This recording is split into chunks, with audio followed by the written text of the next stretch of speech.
ụmụ ibe asị m ka m kene unu. Echi ka anyị ga-enwe ọgbakọ anyị na n'ụlọ akwụkwọ anyị nke ndị ndozi ọdịnala. Kama asị m ka m kene unu ụmụ ihe obere oge jos ka m kene ndị be anyị obere oge, maka na ọ bụrụ na anaghị ewetara ha ozi ọma ọ ga-adị ha ka agbaghara ha agbaghara. Ụmụ ibe asị m udo dịrị unu. Ịma anụ m eme na surprise kama na ebe ọ bụla ọ dị na Facebook ọ ga-adịkwa na YouTube. Ọ bụrụ na ị geghị ya taa ị ge ya echi ka nọ mgbe m nwere efe ka m na-eji eme. Ụmụnne anọghọ m nkịtị, ana m agba mbọ ka anyị ghara ịwụzi ndị nkịtị anyị ga-adịgote ụmọchị. Mmadụ awụgodo onye nkịtị na ụwa agwụ. Moto na-enweghị wiil na-enweghị taya anaghị aga ije. Ọsọkwa ya wụrụ na Ferrari, ụdị moto ọsọkwa ya wụrụ as long as na onweghị wiil ọ gaghị aga ije, o nweghị ike ịga. Nna anyị ha bụnyere anyị bicycle long john, anyị para tụfuo. Anyị amakwana ihe ọ bụ, anyị amagha nwaanyị ndị nna anyị ha ji wee n'anya bicycle. E nwere onye anyị amụrụ had it been na anyị ma kedu ihe anyị ga-eme bicycle. Gaa n'Europe, go to Asia, go there, you see this. Even in this Spain na ha ebido all the whole road na nweziri bicycle road because the concept of the bike. You watch ya na the chain bụ n'azụ the wheel ka ọ dị. You watch ya the bicycle na chain ya bụ n'azụ ka ọ dị. Na onye nwa na-ebu that one. All the back tire na-ebu nke nọ n'ihu. Nna gị nyere gị destiny to code, but mba mba, uche anyị anaghị aga dị ya. Uche anyị enweghị ike ịga na ya because ọ bụrụ na uche anyị gara na ya, anyị agaghị atụfu the bicycle buru moto na machine na-enweghị uru ọba. Onwe esi ga-agba na moto, but ị ga-enwerịrị the bicycle to keep the wheel rolling. Ọ bụrụ na ị chọ ka nwa gị chee uche, ị ga-enye ihe a ga-eje eche uche. Ọ bụrụ na inye ihe ọ ga-eje eche uche, gị esi eche uche. Kedu mmadụ one n'ime anyị mana bicycle balance? Bicycle balance mgbe ọ bụ na iluzuru balance daa na the bike. Iluzuo balance isi na bike ahụ daa straight ahead. That's why nne nna anyị ji wee nye anyị the bike. Ihe o nyere anyị the bike ahụ ka anyị mara na ndị Igbo bara afa si azụ ụka, bakwa afa si na iri ụka. Ịhụ, so o nwere ihe mere ha ji baa azụ ụka ha baa iri ụka. Because you need will to carry on. There is only three principles. There is only life, there is only birth, life and death. Three principles. There is only raw chemical, there is only chemical reaction, and there is only chemical bound. So nna gị ma ihe a o wee bound cha this theory, create this ideological Igbo bound onye gị were ji ịmana ji na-eme opupụta ome o were arụrụ tinye otinye arụrụ ka o wee mee gịnị ga ihe eji etinye arụrụ ji ahụ.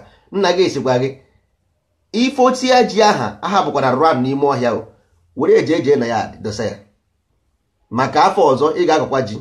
Maka ịtụfuo arụrụ aha n'ahịa ọghọrọ nkụ, afọ ọzọ ka gịnị ka ị ga-eji akọ ji?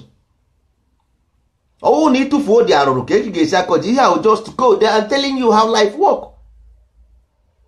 Ihe ahụ ihe a na-agwa gị otu ụwa si aga ka ha na-agwa gị ihe ahụ because anyị just focus na those common things.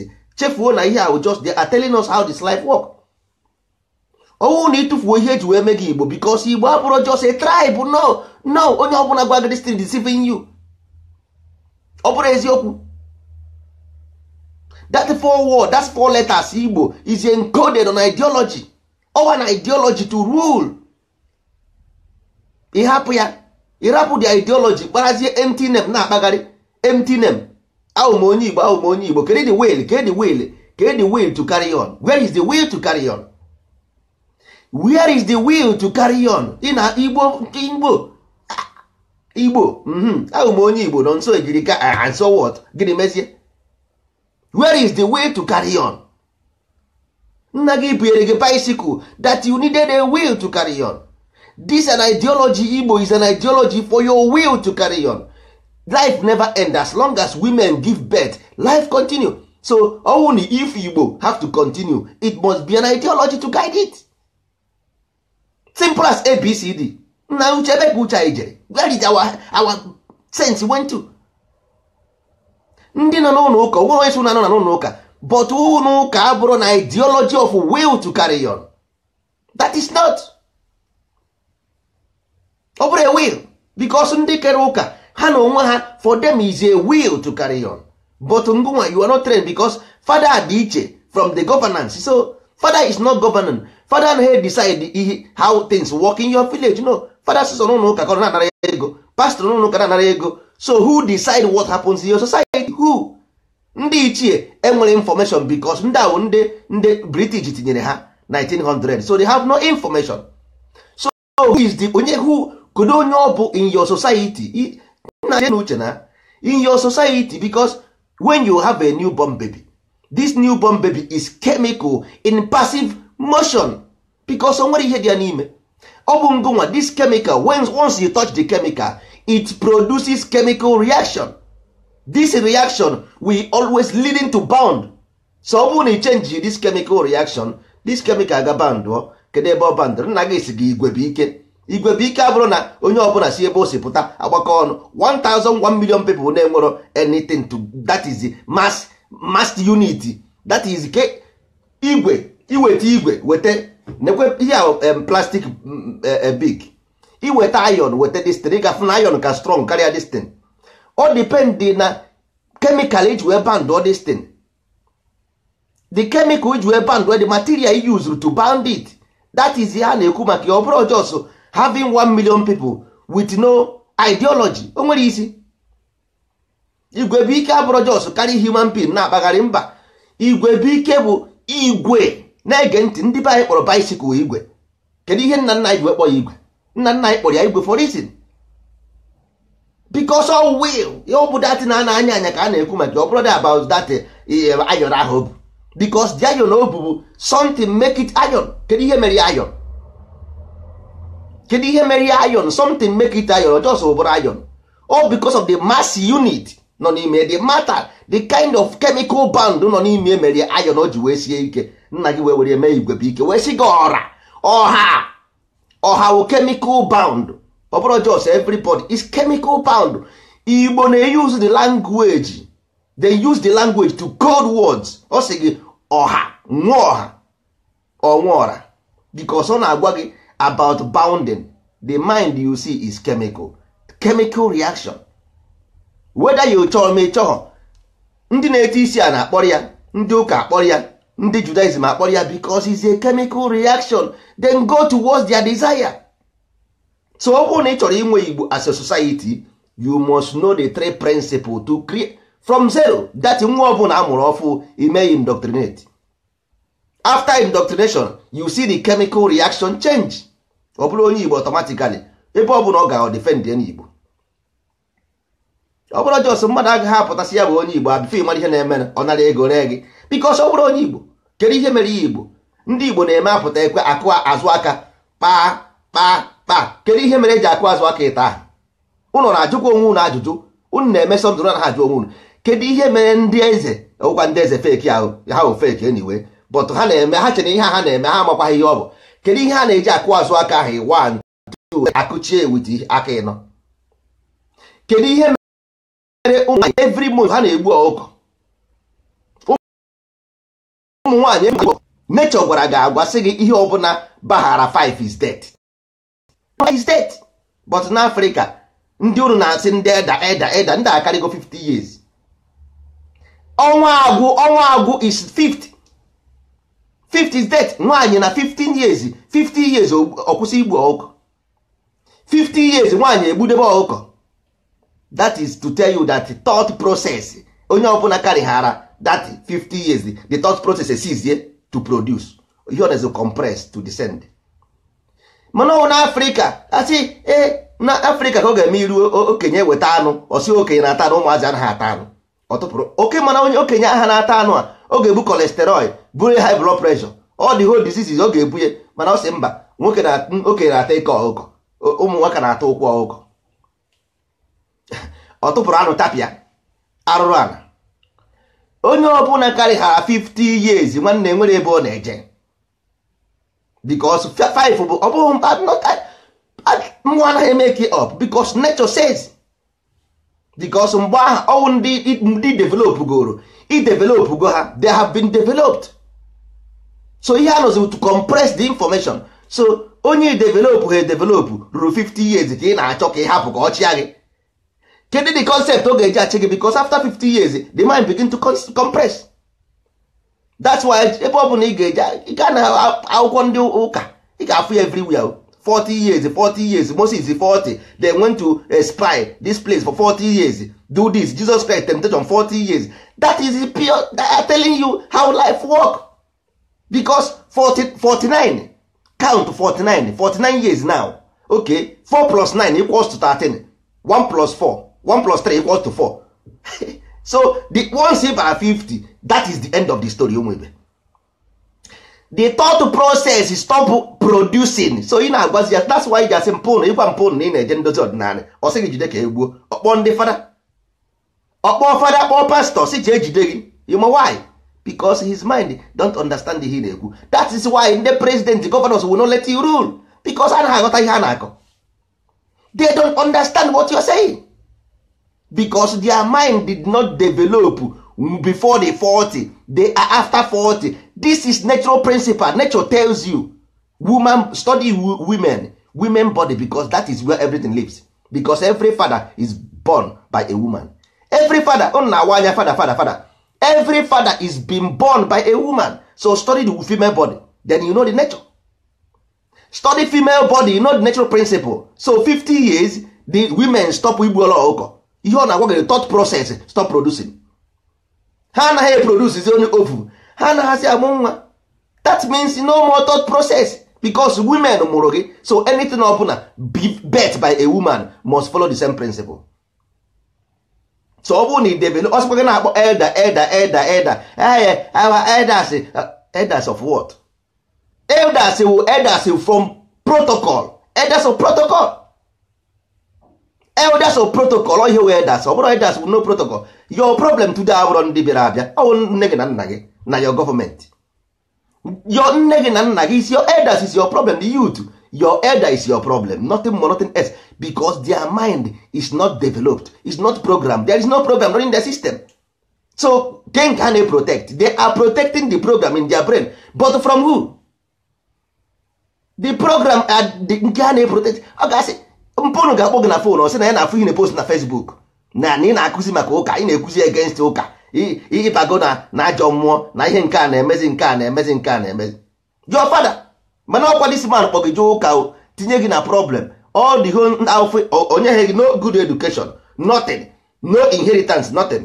The same person ga-asị gị na ị na-ejezi na Facebook na-epost ihe nke a your brother will tell you, your mother will tell you, your the village self ga-give kpọọ gị meeting isi ka na ga-achụpụ gị na village maka gịnị na ị na-efezi arụsị, na ị na-eje ebute arụsị atụfuru atụfu, na ị ga-eme ihe ihere n'ihu. Can you imagine na ị ga-eme ihe ihere n'ihu? Ọ sị na ị ga-eme ihe ihere n'ihu. Imagine nye ma bụrụ picture Jesus Christ desa na ya, o buru picture white man desa na ya, ihere emeghị. Ọ sị na ngị nwa na onwe gị because isi papa na your own time aga na my own time ihe na ọ sị gị mba by force. Ọ sị gị mba you must be. Can you imagine this nonsense? Ọ sị gị na ị ga-abụrịrị you must be a Christian. You say why? Papa why? Why? My own time you gave birth to me. Okay, this is my time. Na ọ sị gị mba na ị gaghị eme ya. Can you imagine? Nyanwa government na Africa, look at the whole governors, all the people, look at the president, all the people. Kedu ihe ha na-eme? These people amaghị ihe ha na-akọ ụmụ ibe ha amaghị ihe ha na-akọ because that's why you na ndozi ọdịnala anyị nwere 3 process, mana anyị nwa na onwe anyị nwere 3 process. Anyị maka isi divide ya, anyị ma ebe anyị chọrọ isi wee nweta ndebe anyị ịghọtago. So ọ bụrụ ọjọọ so a na-akọ akụkọ because anyị ma ihe anyị na-eme. Ọ na-eme ịkwa mmadụ aka igosi ya ebe ọ ga-ada. Ọnwụ na ihe ọ bụla ị chọrọ ime because n'ụwa kịta o nwere ihe a na-eme mmadụ chirụ place na chirụ a city, ị ga-afụ na enwere some digital program emere about the city ka the city ga-adị ma ọ bụrụ na arụsị anya. Ifu ndị mmadụ a na-aga na the city na-aṅụ mmanya arụbekwe ya arụo. This is ihe ndị Igbo mere practice in private or work, they apply it in their society. The word copy ọ bara ha uru, the word copy the concept, but anyị nwa na onwe anyị bụzi ndị agha mere datị na-eme na-agbazi ọsọ maka gịnị anyị na-agba ọsọ n'igwe. Nwanne onwere onye si ga-agba n'ọsọ n'igwe kama na emere gị pọpị. Ọ bụrụ abatụ ọsọ n'igwe ma ọ bụ n'ọsọ n'igwe because emere gị pọpị. Ndị gị na ha na-agba dị ọsọ n'igwe ebe ha nọ, nwa bekee nọ fa, ha nwa na-agba ọsọ n'igwe ị na-agba mana ha nọ fa. Ka ihe mere na ha nke ga na ha work because why? The father is not trend, the pastor is not trend, eze is not trend, governor is not trend. So ọ dịghị surprise nwa bekee privatize everything into their own box because of their own future. They don't play with it because ha mana soja go soja come, ha mana ancestor go ancestor come. So them protect everything. Nna gị nyere gị bicycle to protect this thing. Nye gị omenala. In omenala, every information about life is there. You need just to distill the information and reproduce. Distill and reproduce. Because if you take a plastic, you can melt the plastic, modify the same plastic from triangle onye gị square, the same plastic. You need with temperature. To change temperature, you change this thing. The chemical reaction, you modify them back. In omenala Igbo na ọdịnala Igbo, enwere every principle of life inside. I can prove it to you. Ha niile ọ dị n'ikwe iji asụ nri, ọ dị n'ekwe ahụ ị na-akụ akụ, ọ dị na bicycle, ọ dị na ji wit arụrụ ji ahụ ị na-arụ, ọ dị ya dị na all those things niile aha pịa. Ndị be anyị arata ihe a na-akọ na, but we are here for that. Anyị nọ ebe a for that. Enwere ihe ọzọ. The mind of the people, mind is unstable, is volatile. Any pure chemical raw material is unstable. You can change them if you want. All. That's why you have electricity. That is why you have car. That is why you have building. Because people are changing the state of this chemical to produce. Nke anya no ka na-ekpe not na every morning na chiricha plate. Onwere esi ga-ekpe na ekpere. But to remember that is just a mythology. Here with faith, there is difference between faith and reality. The way faith, you keep the faith for private. But here in Ekubu, how do we move this generation forward? Ọkwa gụnyere anyị n'aka anyugo pịa. Onyugo ọkwa gụnyere n'aka is dead. Ọsọkwa ya inwe 100 million Igbo organization. It cannot work. Moto na-aga enwere wheel adaghị aga. Moto na enwere tire cannot work. Also if you like Ferrari, ọsọkwa enwere Ferrari. It will not move an inch. Because on a will to carry on. There is no way to carry on. Bicycle is symbol of balance. Balance, you move because of a will power. When I drive the bicycle, you are moving the power force. Simple as ABCD. So, you are not today on one of bicycle, on one of tire, or the other. Tire motor bara flat. So, also passing Obibo today to at a free country. You cannot do anything because you don't understand what I'm saying. Also, I say because your brain is playing you. The matrix in your brain is confusing you. Each government will just I will have it and govern. Only 3 people. How many Igbo people here from Mareto Nazwahia? Nazo company. How many people Nazo combine? Human being adro his way because chemical is unstable always. They are unstable. So for you to control the chemical, you must change what we call chemical reaction. Because human being is part of the chemical. Human being is part of the matter. Simple as ABCD. So when you got ihe a na-akọ mana ebidobe. Onwe ihe na-akpọ chemical bond. So Igbo is a chemical bond. Igbo chemical bond. That's why Igbo chi ihe. Saved one. Choosing one. Because this mapped out. This mapped out, something that is being mapped out, is being divided, is being waged. A wage go the place, akọpụta go the people, ahọpụta go these people na na ndị Igbo, họpụta ha give them special training about life. Ndị mmadụ amaghị m ebe ndị mmadụ si bata tụtụrụ destiny gasasịa tụrụtụrụ ụmụ anyị our future, destroy them. Ụmụaka nne ndị na-agwa okwu bụ ndị a this younger generation. Onye ọbụla karịrị 49 years tia genodan because o nwere information oji. Onye ọbụla dị ghara 49 years go and sit down. Nsogbu adịrọ. Ihe ọbụla ị chọrọ we give you, we retire you every month. We can pay you. Ọ bụrụ na emebe ihe ọgaba agaba anyị ga na-enye unu every month. Bịanụ were ego, bịanụ buru nri na nke ndị ndozi ọdịnala. Pụọ na ebe a ma gọvanọ ma ndị eze, all of them let them go and sit down. Let them, nature have retired them. Nature says every woman from 50 years ọ naghịzi egbu ọkụkọ. That is simple as ABCD. They are value less in the society. Ka ha retire, every country na-eme Euro 60 or something years, they will retire you and give you benefit. Ọ bụ mma kwuru ya. A na-eme every year, every month, akwụ ha ụgwọ. Let them go and sit down. Si ndị apụọ na ụzọ. Let them get out of the way. Ka ha na-eme ebe a. ị ga-afụ ndị 70-90 years ọ na-azụ gọọmenti ka ihe ọ na-azụrụ ihe gị nke ha na-azụ nna ebe a ka nsogbu anyị dị ebe a look, this is where we are going to be looking. Ebe anyị kwesịrị ị na-ene anya bụ onye ọbụla karịrị 49 years no we are not even government, not even society, let them sit at the back seat. Ha nọdị n'azụ oche, let them sit at the back, because ọ bụrụ na ha nwere information they should voluntarily go and sit at the back watching us. They should watch us, watch our back, because we are the future.